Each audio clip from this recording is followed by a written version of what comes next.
آگ کی شاخوں پر لٹکے ہوئے لوگ، وہ لوگ کون تھے؟ سبق آموز سچا واقعہ۔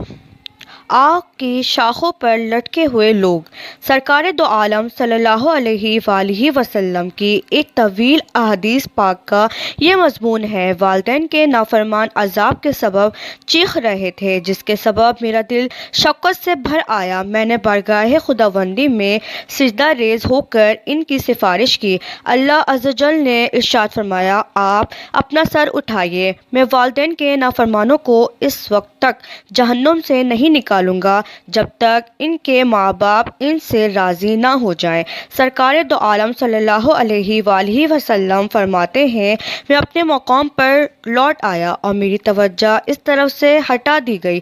جب دوبارہ میں نے ان کا رونا اور چلانا سنا تو پھر سجدے میں گر گرا کر ان کی سفارش کی، مگر ان کی نجات والدین کی خوشی